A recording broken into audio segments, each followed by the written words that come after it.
Figure Force is the codename of 4 daring, middle-aged, highly obsessed toy bloggers. Its purpose: to bring toy reviews and nostalgia to YouTube and Instagram, video sharing websites that allow users to upload, view, share and comment. Hi, I am Rudy Zissou, and what are you? I'm Batman. Absolute huge lover of Batman. All things Batman. From the comics to the TV shows, the cartoons, the movies, pretty much everything. And just like any good fanboy, nerd, geek, I'm gonna have my favourites. You know, I've got a real soft spot for Adam West as Batman from the 1960s. You know, I grew up watching that Batman, you know, every 6 p.m. just after I'd had my tea, you know, I'd sit and watch Batman. Even on a Sunday mornings when it was shown on a different TV channel. You know, it used to be BBC Two and then it went Channel 4. Just every Sunday morning I'd watch 60s Batman, and I watched it for years and years. You know, it was just constantly on repeat, and you know, that was the go-to Batman for, you know, my early childhood. So yeah, I'm always going to have that soft spot for Adam West for sure. And the 60s Batmobile, that is by far my favourite Batmobile of them all. You know, that dual canopy, the iconic flames from the exhaust at the back. Yeah, it's by far my favourite. And then moving on to the movies, you know, 89, Tim Burton reimagines Batman and brings it to the big screen, and it's a much darker Batman. It's, you know, as a, what was I, 10, 11, you know, it was a 12, so my parents like sneaked me into the cinema to see it, and for a good couple of years that was my favourite Batman. And again, I've got a soft spot for Michael Keaton's portrayal of Batman for sure, and just the whole look of that movie. I'm Batman. You know, watching it back as an adult, very much when you're a kid, it's all about Batman. And as I said, rewatching it back as an adult, Michael Keaton's portrayal of Bruce Wayne, that's where the interesting part of that movie is. He played it so incredibly well. He captured Bruce's eccentricities and his, in some ways, his struggle with dual identity and his eyes. It's all about Michael Keaton's acting with his eyes. But yeah, that was in some ways short-lived in terms of the movies, because then 92, Batman the animated series comes along, and that is by far my favourite Batman in terms of the character and Bruce Wayne. All of the villains that appeared in that show, the Batmobile, the storytelling, just the longer arcs, the standalone episodes, and the incredible environment that they created. You know, it looks noir. It looks in some ways like the 30s, but still with high tech bits and pieces. It's all Art Deco. You know, there's Zeppelins. You know, there's things that never really existed, you know, at that period of time, but it was just in some ways like romanticized. And the beauty of the animation is it's reversed. It's not the traditional ink on white, it's the black and then the matte paint onto it, and it just gives it that incredible unique look. It's by far one of my favourite 90s cartoons, even one of my favourite cartoons of all time, and that is the Batman for me. So much so that that's the Batman I have wanted to get into my collection. I've been thinking about getting a Batman for the collection on and off for a few years and just not knowing which one to get. And DC Collectibles, they've been around for a few years and they'd released a few different Batmans, but just nothing grabbed me. And then lo and behold, my birthday this year, fellow Figure Force member Xortrider gifted me a DC Multiverse Batman animated. And hilariously, I know nothing about the Multiverse toy line, but I do know about McFarlane toys, and I'm super excited to take a proper look at this, and this is going to be the Batman for my collection. Let's have a quick look at the box, and I mean quick, as it's boring, sadly. It's pretty generic.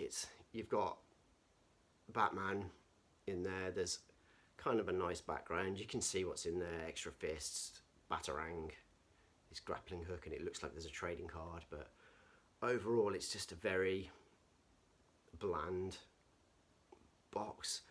Great big window though, which is great, but just there's nothing to it. On the back, a great signature piece of artwork from the TV show, Batman swinging through Gotham City, but again, it's just, there's better boxes out there, let's put it that way. It's pretty cool that you can see some other bits from the wave or from the collection. You've got Nightwing, Superman, Batman, and two different Harley Quinns. Harley Quinn from Birds of Prey, and then the classic Harley Quinn. This Superman, I couldn't tell you. I have no idea who that is. I think this Batman's a comic from the 2000s possibly. That's definitely Nightwing from Better Than Batman, because I've read that comic. And then Birds of Prey and classic Harley Quinn. But yeah, sadly I can't tell you too much about the rest of the wave or any other characters, because I just know nothing about the Multiverse. But I can tell you it's a great premise. I love the idea of having the Multiverse and you being able to pick up somewhat very different and unique versions of characters, especially if you're an eclectic collector like myself, where you do want interesting, unique pieces to go in your collection, as well as the be-all end-all, Batman animated, obviously. So let's free him of the plastic prison and take a look at him. So here is the Caped Crusader free of the plastic prison, and I gotta tell you, this action figure is fantastic. Not only aesthetically, but playability and just overall greatness achieved. Aesthetically, as I said, it's fantastic. It looks like he has jumped off the screen and into my hands. The colour is absolutely perfect. I always think that the matte colouring on certain action figures really does justice to sort of animated representations. The grey is a great shade, the purple inside his cape, the black. The body shape, the proportions that they've chosen for Batman, I think is perfect.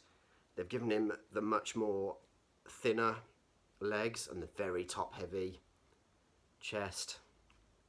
It looks like he's jumped off my screen. It's like I'm watching What's Up Doc again in '92 with Andy Crane. It's great. And in terms of McFarlane, it's just, they always put at least 22 points of articulation. So the head's going to move, wrists, toes, you know, waist swivels, ab crunches. It's absolutely nailing it for me. It's heavy. I can't believe how heavy it is for for an action figure. Squeaky.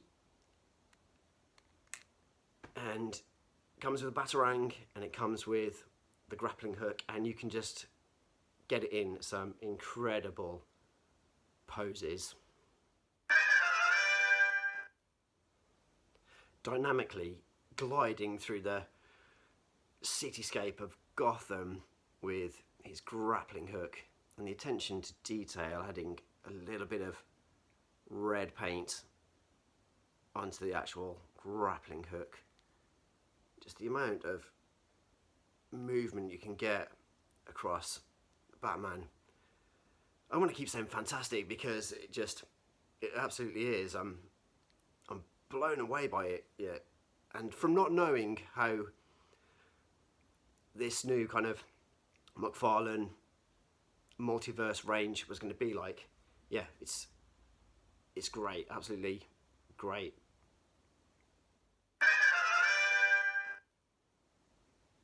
And also some closed fist for that true hand-to-hand combat fighting style of Batman himself.